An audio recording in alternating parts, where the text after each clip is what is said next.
Grande at talaga makulay ang Sinulog Festival sa Cebu City sa pagdiriwang ng Pista ng Santo Niño ngayong araw. Nagpasaya sa mga manonood ang mga kalahok sa iba't ibang programa pati Kapuso Stars nakiisa. May ulat on the spot si Tina Panganiban Perez. Tina. Maris, makulimlim at malamig dito sa Cebu City pero baliwala ito sa milyong-milyong lumahok at sumaksi sa Sinulog Grand Parade ngayong araw. At nagsimula ito kanina. Makulay, maingay, masaya ang pagtatanghal sa grandstand ng Javellana Sports Center. Kanya-kanyang gimmick ang kada grupo ng mga performer, pero sa lahat ng pagtatanghal, bida ang Santo Niño. Kasama rin ang GMA sa Sinulog Grand Parade. Sakay ng ating float, sina Kapuso Primetime Queen Marian Rivera at ang kanyang leading man na sa programang Carmela, si Alden Richards. Naghiyawa ng mga kapuso nating Cebuano nang marinig na nandito nga sina Marian at Alden.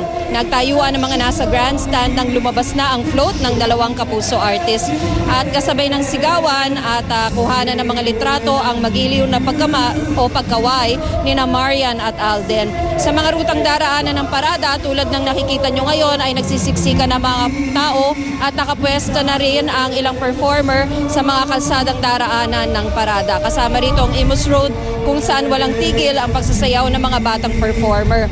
Nakakalat naman sa buong Cebu City ang mga pulis, sundalo at iba pang tagapangalaga ng seguridad para tiyaking walang magiging aberya.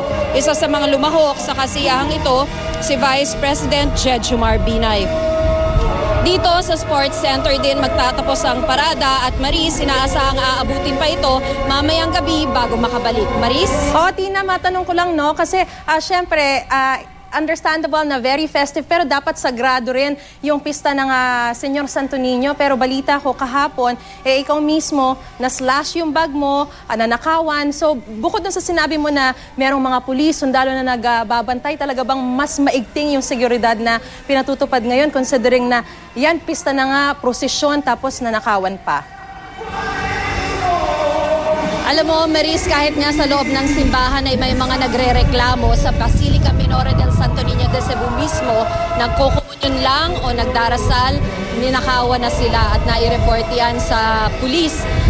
Kahit kasi visible ang mga pulis sa kalye at meron ding mga nakakalat na plainclothes policemen, hindi pa rin kasi maiiwasan na meron talagang masasamang loob na magsasamantala. Lalo pa ang dami-dami talagang tao dito. Yung mga pulis na mismo ang nagsasabi na hindi lang yung mga alam na nila, mga nahuli na nila dating mga kriminal, ang tumitira doon sa mga deboto at mga turista rito. Marami rin daw mga dayo galing pa sa Metro Manila, mga lugar dito sa Visayas at pati raw sa Mindanao, Maris. Yung sa'yo mismo na insidente, paano ba nangyari yon at natugunan na ba ito ng mga pulis?